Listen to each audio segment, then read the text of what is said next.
有请节目主持人赵川。谢谢现场的观众朋友们，谢谢大家。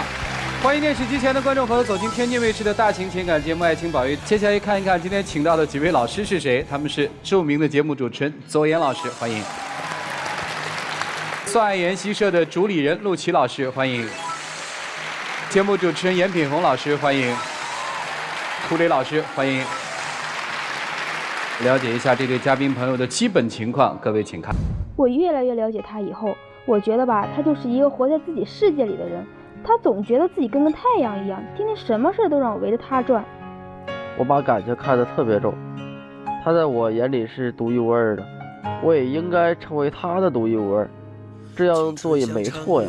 他天天想把我塑造成他脑子里理想女友的形象，他恨不得什么事都让我听他的，弄得我一点自由都没有。我平常还是很宠他的，每时每刻心里都想着他，他怎么还不满足？我还嫌他不够黏我，不够管我呢。他总是把对我好挂在嘴边，但他做的那些事儿都是让我伤心的事儿。我真的感觉我们俩可能不合适。来，掌声有请这一对，掌声有请。男嘉宾小顾23岁，来自河北学生；女嘉宾小金22岁，来自河北学生。来，有请两位，有请。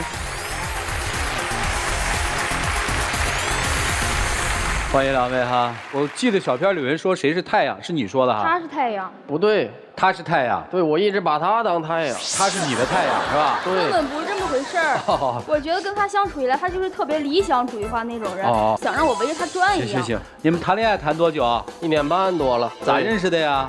在一次同学吃饭聚会上认识的啊，然后那会儿我对他就一见钟情了，然后就跟我那朋友要了他的微信，聊了2、3个月，把他追到手了。你咋这么说人家？你咋说他是想把自己当太阳的姑娘？我听着好像也应该是他对你好啊，对吧？嗯，对，就一开始的时候感觉他这人挺文质彬彬的，做事啥的啊。可是后期我接触下来，我发现他心中有一个特别女神的那种标准，就是用那种标准去打造我。这个计划还挺庞大的，打造一个女神。哎，我们讲讲吧啊。就比如说，他觉得就是学习比较重要，学习重要。对，他就想考研嘛。但是我是专科，他是本科嘛。我就觉得就是，其实我后来实习找个工作就能上班，挺安逸的了。而且我这工作也挺好的呀。他就想着啥呢？让我专接本，他考研，什么都要跟他同步着去做，跟着他的节奏走。光在那瞎说他。啊，你说正版的啊？我不是想考研嘛然后。我就以为我考研，如果他还专科的话，这差距就太大了。有啥差距啊？共同语言就太少了嘛，这不。然后这为什么共同语言就少了呢？因为我研究生了，他还专科，你接触的东西都不一样了。哎呀，有些博士可能还真不如专科生有水平呢。然后我就想让他你跟我一块接本吧。然后。这样也好，咱俩以后找一个好的工作。然后他就不听。我后来不是也为了你接本去了吗？他说让我接本嘛，其实我就是觉得我不愿意接本，但是我为了他嘛，我就想着2个人在一起，肯定是为对方改变一些，我就为他去接本去了。然后就他给我报的那些辅导班啥我都上了。后来就是为了这个接本的事儿，他就是整天跟我聊天模式都变了。就是别人聊天就是宝贝起床了没、早安啥的，他那聊天啥聊天啊？今天你做的题聊的挺好的吗？今天你做完题了没呀？你那题怎么样了？这种模式了，我觉得我俩恋爱模式都变了。哎，这不挺好的吗？激励你上进呢，这个。对，我就是想让他跟我一块儿共同学习、共同进步啊，不能只放在眼前。你的本科续上了吗？没去上，就因为这事儿，我觉得特别吃力嘛。他后来就是上我们学校找我去，就是我俩就不干别的了，别人都看个约会啥、看电影啥的，他可好，他就直接带着我泡图书馆去了。那泡图书馆咋了？我感觉那样挺好的，挺好。图书是知识的海洋，这不是？我就带你去了，咋？我就感觉那样挺浪漫的。对。然后看书累了，你看我一眼，我看你一眼，不挺好的吗？对。你们俩在图书的海洋里呛水没有啊？呛水了，我根本不爱看。可是他呢，老逼着我看，我一留神他就把我手机插过去。为了我就不能坚持一下。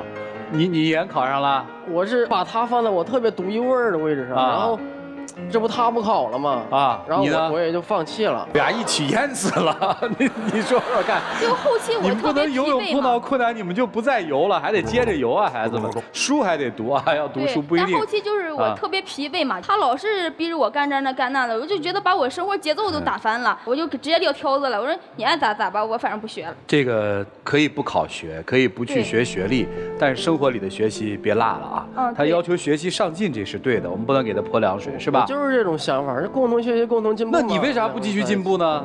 但是我说我进步了，他退步了，那就不行啊，在我这儿啊。哦，所以你的理论就是一定要让他追随上你的步伐，是吧？你愿意等他，是这意思吧？对呀，你不能就是在行不动啊，原地啊。这个我偏袒的说啊，他让你认真读书去提升一下学历这件事儿，我不认为他特别错，只是可能方法不得当。还有别的什么？你知道吗？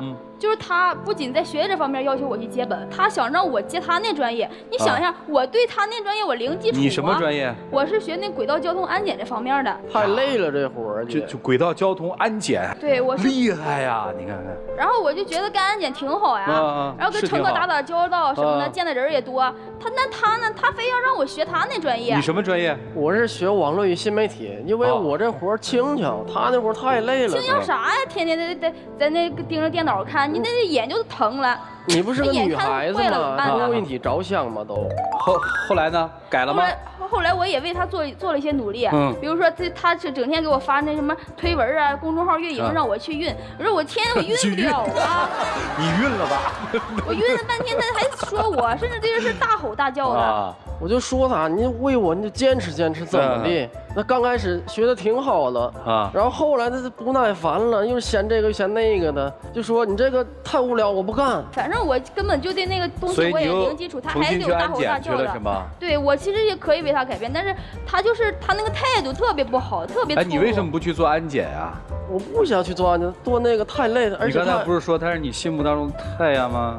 太阳都去安检了，我不想让他熬身体，我不想我俩一起熬身体，身体最重要嘛。行，什么他都有道理，啊，还有最后这事儿也没弄成啊，没弄成，你们俩老喜欢半途而废哈。我觉得他总是用他那要求去，就是他还有什么要求过你比较奇葩的？就特别奇葩的，就连接吻这事我就说出来都怕大家笑话。我们不笑话你啊，你说吧。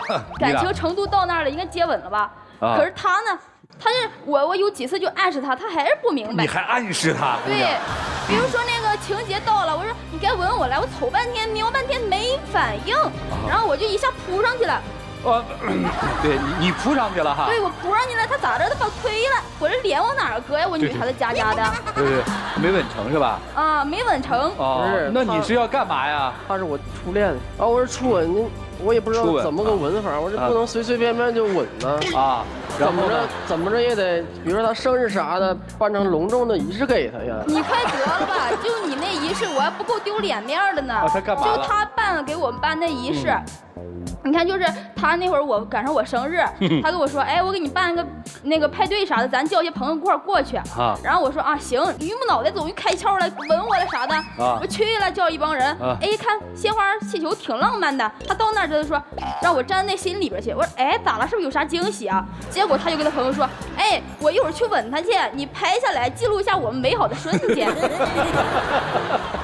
我就是模仿电视上的那种求婚的那种场景，摆一个大心让他站中间，然后我俩在中间亲吻，多幸福多浪漫。亲吻了吗？后来亲了，亲吻了，就因为亲吻这事儿，我就现在都成别人笑柄了，让我左亲右亲，好多人都给我俩拍。你说别人怎么想呀？这是干嘛呢？因为这亲吻这事儿还闹成这样呀？哎，这个道理是学新媒体运营的，这不一样啊！这接个吻，你看，全是新媒体思路啊。不是，就是你看这么多人见证咱俩一起第一次接吻，那多么隆重啊！毕竟行，别说了。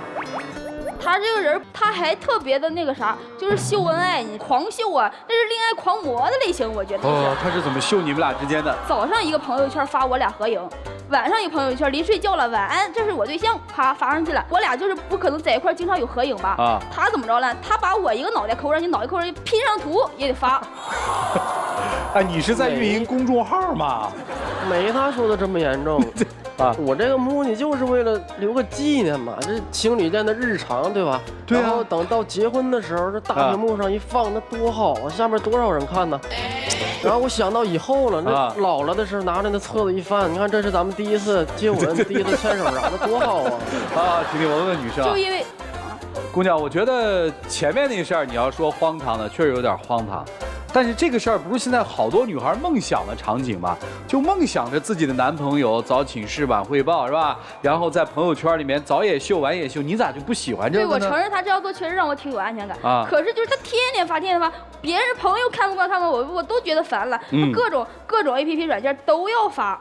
你说各种啊，对他以前的时候就迷上一个那个短视频嘛，他就让我去学里边情侣版的那手势舞啊、跳舞的，然后我跳不好还说我四肢不发达像乌龟，就是逗他呢，那是。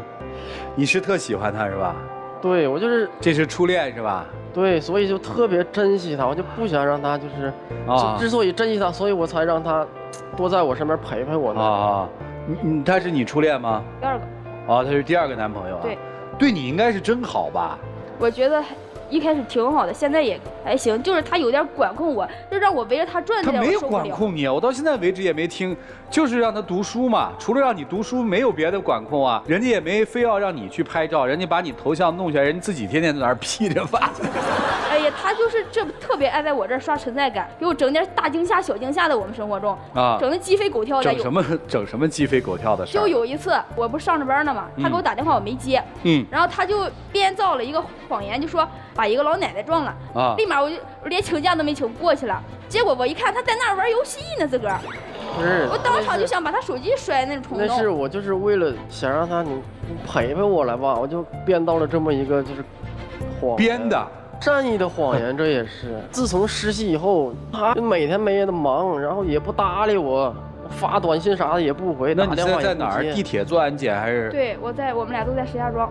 哦，在地铁是吧？对，因为我那个工作那么忙，他就不能理解我一下子。你平常没事儿，你闲得慌，你坐地铁去啊。反正他在那安检嘛，过去你再出来绕一圈，再让他给你再安检，不是挺好吗？人家情侣啥的。周六日都在一起牵着手，我坐地铁，他还能搁那忙，都没空搭理我。对你应该特别好，对吧？很上心，对不对？对，我承认这一点，但是他后边这整的，我觉得他每天都是在那种活在梦里一样那种，这给我整个这事儿，给我整那事儿。啊，那你希望他怎么样啊？我就希望他以后别人整就整那有的没的了。你看我心脏受得了吗？万一他出啥事我咋整啊？就你也担心他出事儿是吧？啊，也就是说你心里其实也满满的是他，是吧？啊，只是说这小子做事的方式让你有点接受不了。对对对。所以你们今天来这儿是想干嘛？我就感觉就是他就这些事儿啊，让我感觉特别迷茫。迷茫？那你就陪他来了是吧？我也是有目的，我不想让他太。你啥目的？不想让他太自由了。你把这个自由界定一下，什么叫太自由了？他现在怎么了？比如说能用到我的时候你就用我，然后他现在是。就不用不着我那种啊，你是觉得在他的生活里面，你的这个存在感特别差，是这意思吗？对，来吧，我们听听老师们的意见。跟女朋友那儿写故事呢，写爱情小说呢。哎呦，我出车祸了，一老太太让我撞了，编啊，人家就想亲亲你，还得等。你是不是当时亲吻的时候最好他能够一只手挽着你的肩？一条腿搭着你的手，然后上边我们把这道具借你，上面撒着花瓣，那就更完美了。那个是小说，是故事，是偶像剧，是我们在看电视。生活当中是真实而自然的，那些夸张的感受和桥段，都离我们有一定的距离。你偶尔带给他叫惊喜，叫浪漫。如果你每天要求他生活在这个里面，他会觉得不真实。所以有的时候会说，哎，生活就是一出戏，但是它是直播，它没有范本，但你的生活当中就是按照剧本在演，如果稍微有所偏差，你就觉得写不下去了。人生的曲线并不掌握在自己的手中，所以走出来我觉得比较好一点，好不好？好。但是呢，其实你也是很幸福的，你男朋友很爱你啊。很多女孩想让他画个心，还没人给画呢。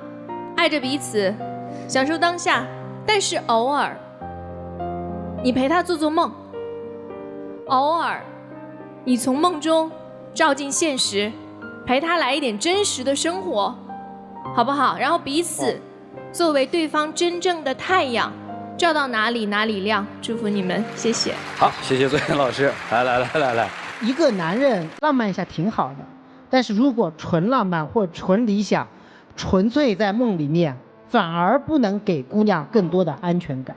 我觉得这个姑娘一直说你在理想中你没有听懂话，就她现在感觉不到自己的将来是怎么样的，就因为将来是有生活的嘛，对吧？将来不可能是一个接吻就完了，再站在一颗心里面就完了。将来是要考虑两个人未来的工作怎么样，家庭怎么样，什么时候生宝宝，什么时候结婚，等等等等，有一系列的事情。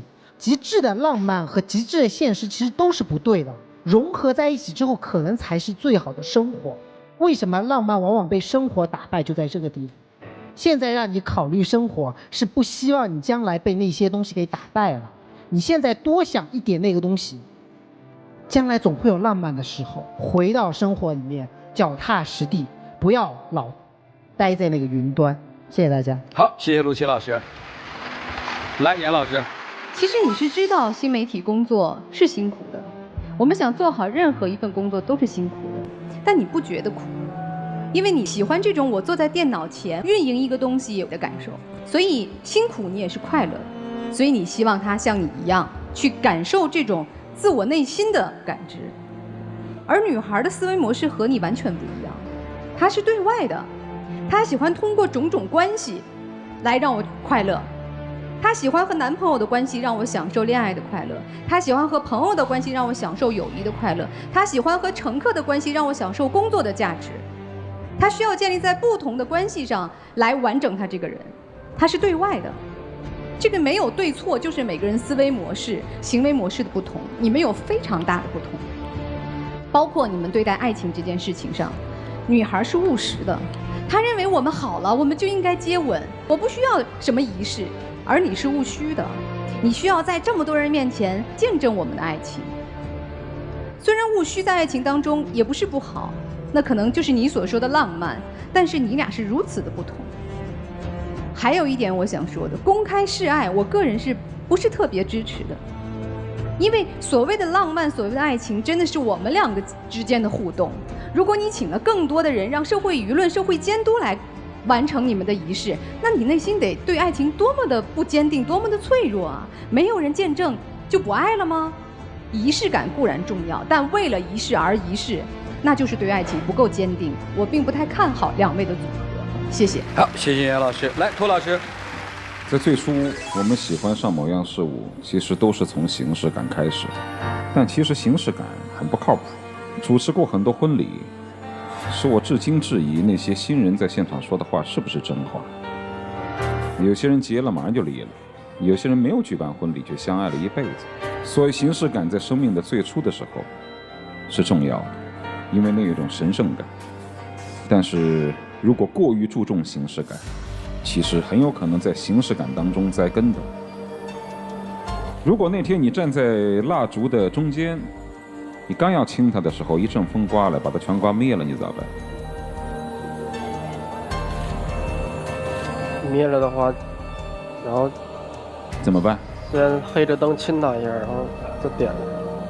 对，就像你所说的，即便灯黑了，你也可以继续把这个程序进行下去，因为你不是为了这个程序而程序，你是为了用这样的一种方式让女方感觉到我的诚意。诚意是最重要的，而诚意要表现到底，就是你永远不忘初衷，无论如何艰险，如何变故，我都把爱进行到底。所以久而久之，你就会发现，你会不太喜欢形式感。形式感在彼此的心里，比如说，女生心里会想，难道就要爱了吗？男生在想，此时此刻就是爱的最好时机，这就是形式感。形式感在两人彼此的心里，那叫默契。当一个女生不愿意嫁给你，你非要用形式感来把她架在火上烤的时候，我跟严老师一样，我是不支持的。那些老掉牙的什么冰淇淋里面放个金戒指啊，什么拉个条幅啊，什么摆个心形蜡烛，在年轻的时候是可以玩玩，但久而久之你就觉得真没多大意思。你要说真正的形式感，其实是在一个人走了的时候，那才真正的需要一种仪式感，因为从此他将消失在这个世界，从此他的社会关系，他与你之间的感情逐渐的消淡。我认为那需要一种形式感。只要是生活在柔情蜜意和现实的生活当中，我们都必须把这些形式感深深地陷入到每个人的内心深处。当我们知道那个点该做什么的时候，这就是最庄重的时刻。好，就这样。好，谢谢涂老师。我觉得你的女朋友今天来其实有一个核心的目的，就是我们要变轨了。过去我们是可以那么单纯的去爱，这个爱我觉得挺美的啊，没有什么杂质。如果你们就这么傻傻的相爱，当然是好的。但是马上你们要自己面对社会，你们要自己面对生活，你们俩要工作1年之后还能这样，我觉得男生还能保持这种形式主义，还能这么浪浪荡荡的下去，工作又好，那我觉得这爱太厉害了。所以保持一颗童心嘛，坚持吧，就好好的相爱，也别再指责了。男生从今天开始听老师的话，务实一些，好吗？好。女生这个过程倒是真值得享受，有多少恋人享受不到这种东西，所以多珍惜吧。可能之前我对你太束缚了，然后光想着我自己了，也没有考虑你的感受。现在想起来，通过老师们这么一说，我感觉我这些做法太幼稚了，真的像你说的活在梦里似的。我对你好还是一如既往的好，但是我肯定不会再像这样了，然后特别幼稚的要求你做什么做什么。我觉得两个人在一起也需要自由，所以我对我之前做的买单，对不起。我希望你就是以后能切实际一点，不要是整的那些跟不符合你现在的年龄。你不是小孩了，你应该切实一点去过生活。我知道以后肯定不会再像小孩了，因为咱俩也都快毕业了，毕业以后肯定要面临工作什么的，所以我会努力，会加油。谢谢你们，请回吧。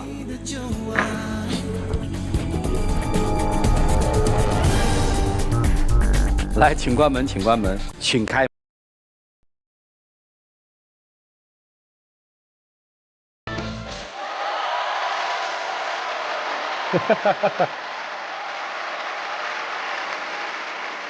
来来来来，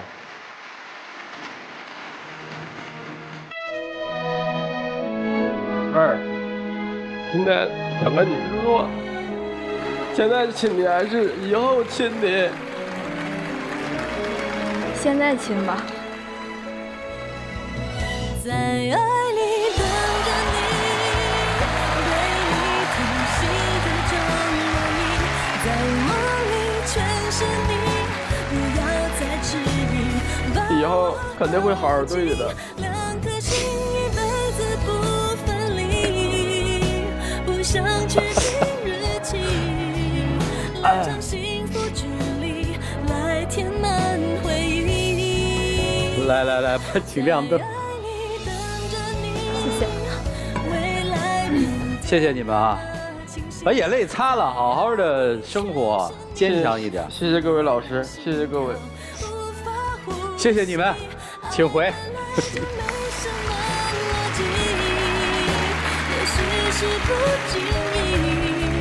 相遇在人海里，就知道是你。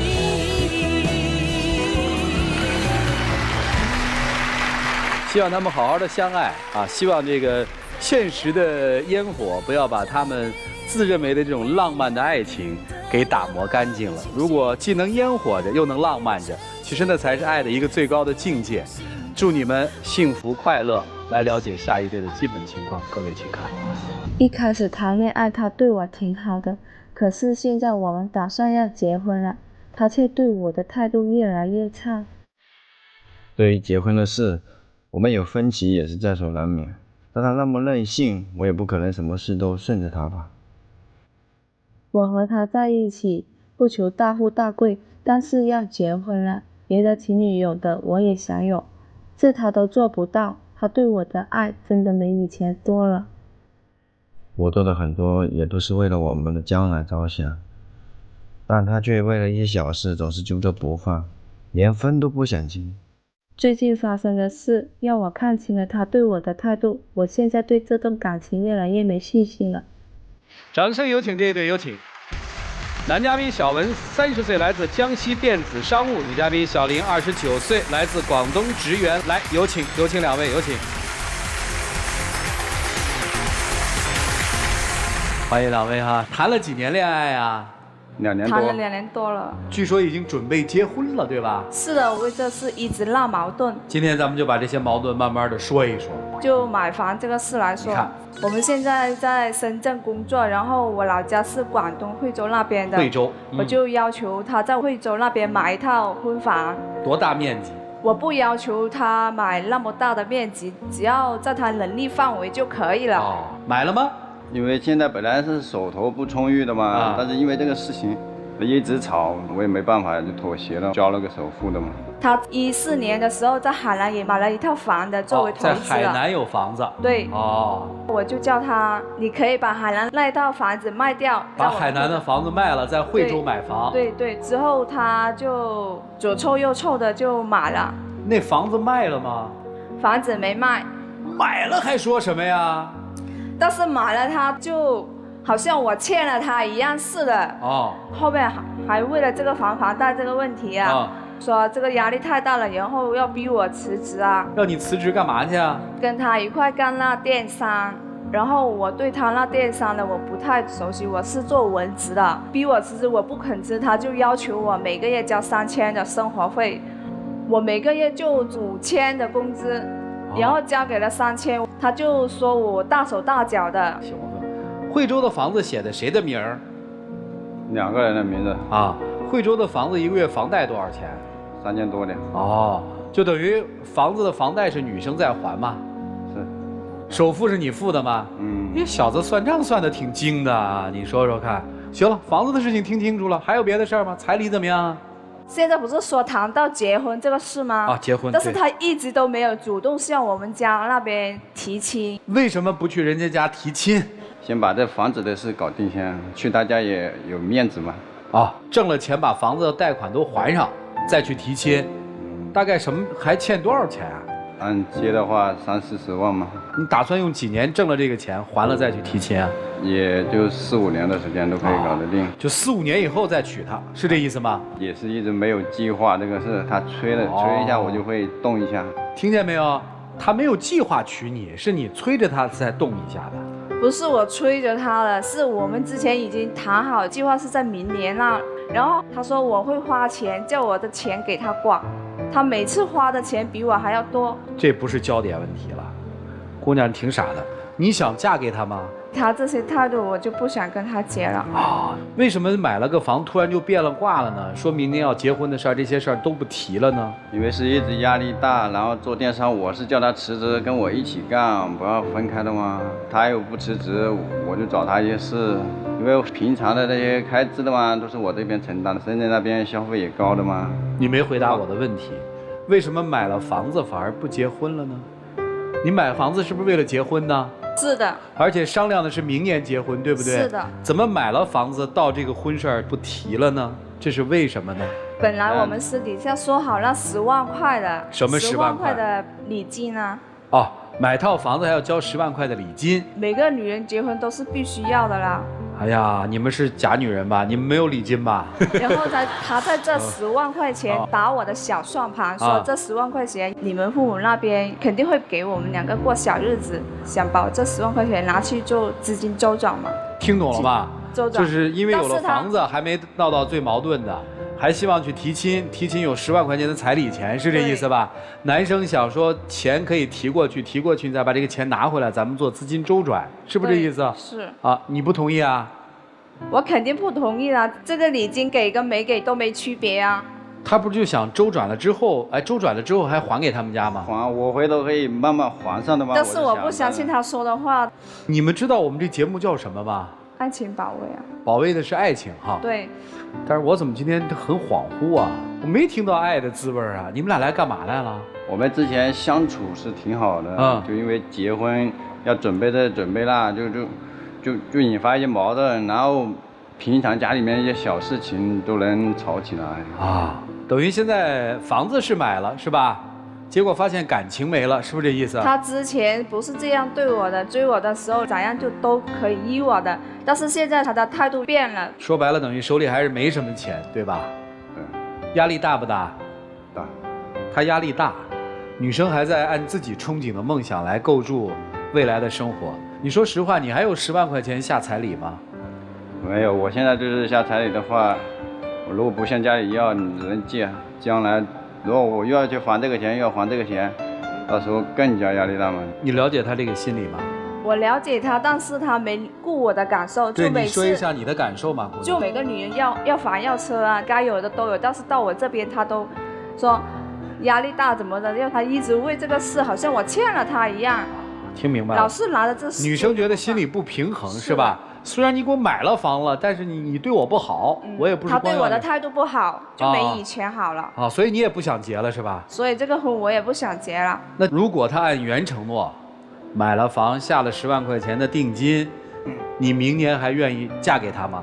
还是要考虑一下，因为他的态度变得太快了，难以让我接受啊。通过买房这件事情，你觉得这个男生，你都不想接受他了，是这意思吧？女生现在对你很失望，你觉得委屈不委屈？不委屈。为什么不委屈呢？可能是有时候我是没有照顾到他的感受，有时候比较自私吧。然后我有时候看他周六周日闲的嘛，我会叫他去做些我打理我店铺一些事情，做客服什么的嘛。不是2个人就应该同舟共济嘛？你们欠了那么多的钱，又想生活过得好，你为什么不能在周六周日时候帮他一下呢？我帮他干的时候，他不满意我，他说我回复客户回复信息的太慢了，对客户的态度也不好。所以我不知道我听明白没有？男生是想挽留女生，是这意思吧？你是想离开是吗？你想跟他分手？我不是想离开，我是想考虑一下。好吧，你们看怎么整吧。做生意特别好的一件事情哈，上进心。但是做生意是放到工作上去，不要放到家庭生活当中来。我现在满脑子都是房子，票子，混成一团以后就乱套了。我听了半天，就是房子，你来付首付，其他的部分现在目前来讲，不管这3000块钱干嘛了吧，反正他交了3000块给你，我们理解为他可以来付这个按揭。然后呢，这个工作你让他辞职过来帮你，目前来讲，其实你并没有打算付他工资，对吗？然后彩礼是到他们家10万块钱走一趟，再回到我的手里来，怎么听来听去都是在做生意，就感觉特别不好。我觉得你可能根本就不想娶她，只是说一个30，一个29，到了该谈婚论嫁的年纪，所以哎呀，就凑合着娶了吧，是这样的一种心态。如果不喜欢，咱就别凑合。你有跟他算计的那些时间，咱不如好好琢磨琢磨这个淘宝店，这个电商到底怎么样能做得更好。你跟他在这儿计算，跟他家里人也在计算，这样的婚姻不舒服，没有什么好的一个开始。我觉得这是你的一个状态跟心态，凑合这2个字。对于女生来讲，恨嫁嘛，因为我到这个年纪了，爸妈也着急，我也着急，而且其实不光他在计算，你也在计算，你老惦记他另外一套房子干嘛呢？你是不是觉得他压力太大了，所以叫他那一套房子卖掉，然后重新买一套这样子？我就想分担他一些压力嘛。那是你在分担还是他自己在分担呢？那个压力是你给的，对吗？你并没有帮他分担呢。但至少把海南岛那一套房子卖掉了，然后重新买一套也。那是人家自己的，人家的婚前财产，他自己会有这个决定和支配的权利。他现在我明确表示了，他没有那么想要娶你，所以他才不愿意嘛。听懂了吗，姑娘？就是大家都有一个平和的心态去面对这件事情。但是这个婚姻，即使你们将来办了婚礼，也就是凑合。打算办婚礼吗？打算了。好好办呀。卖是有考虑过卖，但是说现在这个不是时机嘛。就是我觉得你们俩，如果这段婚姻是以计算为前提的话，那么将来有一天一定是以算计来结束。所以如果这样，不如不开始。祝福你们，谢谢。谢谢左岩老师。来，刘琦老师。为什么你总是在和别人比较，而没有去想想你对面那个人他的状况怎么样？你觉得是跟别人比较不输别人重要呢，还是这个人重要？我这不是对比，这是该有的应该有吧？该有的，什么叫该有的？谁规定的？彩礼是什么意思？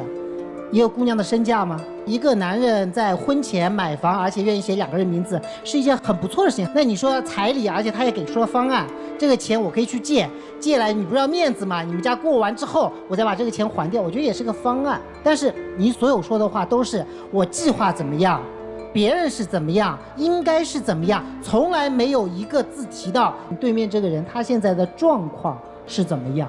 你在乎到底是什么？我还是问你这句话，你在乎到底什么？是这个男人呢，还是你的面子呢？好呀，这10万块钱给了你就对你好，不给你就不对你好吗？我一直认为夫妻的2个人的物质基础是应该有的，但是有了情感，使我们可以容忍一些物质上的不足。如果情感没有办法让我们忍受任何物质上的不足，哪怕是细微的一点点的，那我们就要质疑这份情感到底是为什么？爱在你心里面到底代表了什么？夫妻在你心里面到底代表了什么？家庭在你心里面到底代表了什么？我不是很清楚你是怎么想的。不要看这个男人还欠着你什么，想想这个男人已经为你做了什么，这是我想说的事情。就这样。好，谢谢陆琪老师。来，严老师。我刚才就在想，这个小伙子肯在结婚前自己拿钱买房，写2个人的名字，然后又提出了一个建议说，那我们能不能我凑这10万给你们家，然后这钱还给我们共同偿还一些债务。我还以为你会说，哎，这是个方法啊，我们你看钱也不够，又要面子，对吧？那你10万拿来，我偷偷跟我爸妈要回来，我们还债，让我们的生活更好一点。我以为会这样，真的。但是你给我的感受是，你真的不知道感恩啊，姑娘。如果他经济条件特别好，说我娶了你，我给你殷实的生活，没问题，他都付。但是你们就是这样的经济条件，你也知道，为什么那么多抱怨啊？我真的听不懂你的一次一次的抱怨当中是否还有爱的成分。如果这样一场爱情要走向婚姻，那婚后的质量又会是怎样的？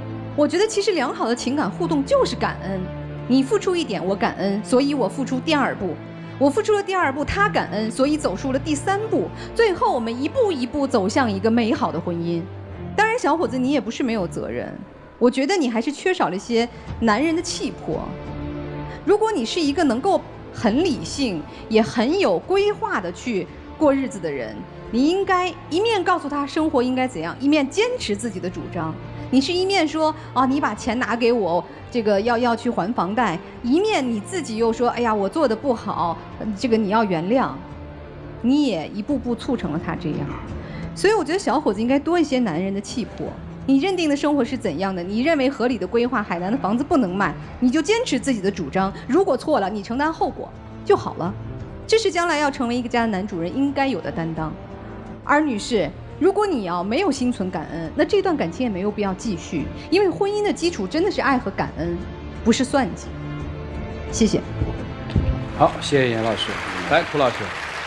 愚蠢的女人才会把自己标一个价格，没有自尊的女人还会去讨价还价，聪明的女人绝不讨价还价，是男人认为你是无价的。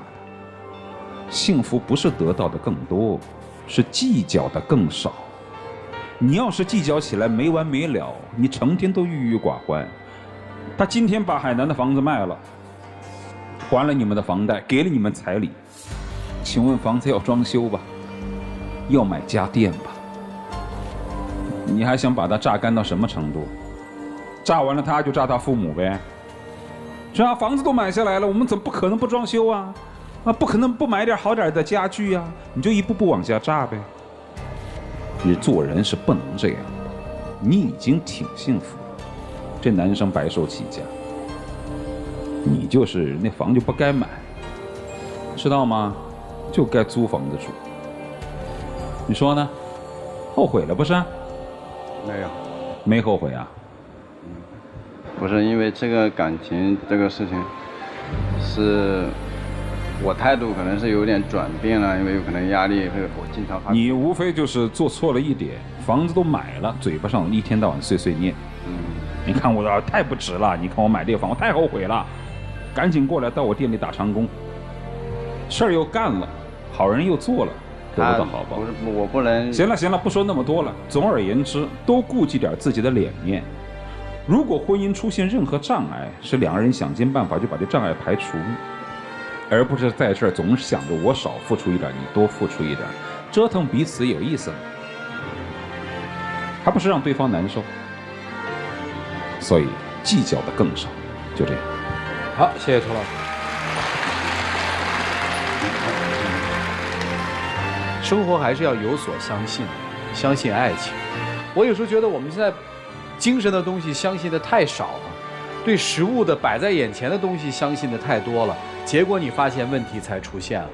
有很多年轻人现在为这个事情困扰，我给不出彩礼钱，没有房子我怎么办？这么大岁数能买了房子才是个怪事儿呢。你的奋斗、你的拼搏、你的积累没到那个，你凭什么有房子啊？你相信他，你相信爱情，你们就重新去调整。能够保障婚姻的只有彼此的感情，所以那些试图用房子、用彩礼去保障婚姻的，全都是错误的。他连婚姻都进不去。你们俩自己考虑吧。我们认识这几年，我也体谅到你的付出嘛。然后可能是我一直是以一个做生意的模式去跟你做这个结婚的打算，所以就没有考虑到你这些感受。但是我是以我们现在这个情况，你对我的要求也不算高的嘛，这些东西，可能是我那个态度你接受不了，因为你的家庭条件可能比我家庭优越，所以说，我希望我们不要因为一些事情，不停的一直这样吵吵闹闹下去。往后你给我重新机会，我会好多东西我会改变的，对你的态度啊什么的。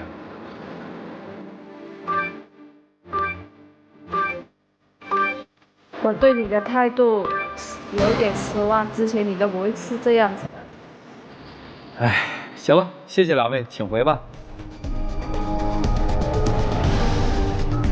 来，请关门，千万不要拿给不给你孩子准备彩礼，会不会买房这件事来考验他们俩是不是真的相爱。因为当我们拿金钱来考验人性的时候，人性往往都是脆弱的。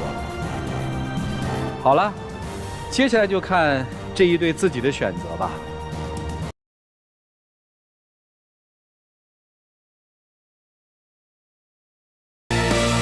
就在一起，谁让我们相遇？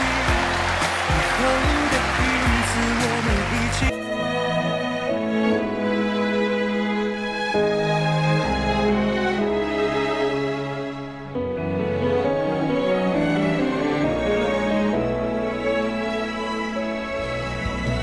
在爱里等着你，被你疼。请亮灯吧，啊。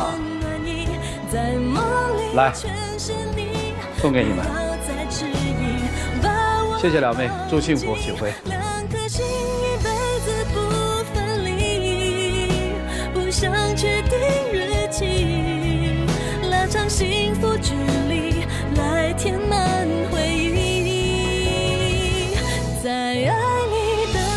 在这个节目现场还有很多我们提出的问题，他们没有回答。这些问题他们应该在生活里面去回答，因为只有面对生活的考题的时候，才能显示出一对恋人或者一个人的智慧。生活是最好的考官，我们自己的幸福度是最好的答案。好了，电视机前的观众朋友们，现在请拿出手机，扫描屏幕下方的二维码，下载鲸鱼 App， 了解更多的新闻资讯。有网友提问说，我和老公一家生活在一起，生活中老公什么事儿都听婆婆和他姐的，就连工资卡都放他姐那儿。这次呢，我们吵架冷战了好几天，婆婆收衣服也只收老公的，不收我的。每天吃饭呢，他们一家人都是有说有笑的，隔离开我。我收拾东西走了，他1个星期才发短信让我回去，也没有认错。现在出来1个月了都没有联系。我的孩子现在7个月，离婚呢，我有点于心不忍，我该怎么办？其实我想说的是，首先你需要做的是应该跟老公搬离婆婆的家，和婆家最好的距离就是1碗汤的距离。其次，你需要反思一点，为什么他们3个人会将你隔离呢？你有没有是将自己与他们隔离呢？我们下期节目再见，谢谢大家。